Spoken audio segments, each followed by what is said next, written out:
नमस्तेस्तु भगवन् विश्वेश्वराय महादेवाय त्र्यम्बकाय त्रिपुरान्तकाय त्रिकाग्निकालाय कालाग्निरुद्राय नीलकण्ठाय मृत्युञ्जयाय सर्वेश्वराय सदाशिवाय श्रीमान् महादेवाय नमः।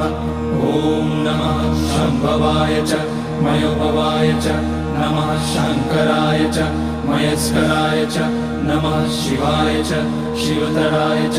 ॐ त्र्यम्बकं यजामहे सुगन्धिं पुष्टिवर्धनम् उर्वारुकमिव बन्धनान् मृत्योर्मुक्ष्यमामृतात्।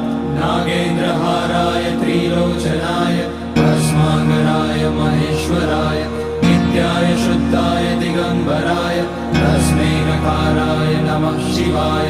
मन्दाकिनी सलिलचन्दन चर्चिताय नन्दीश्वर प्रमथनाथ महेश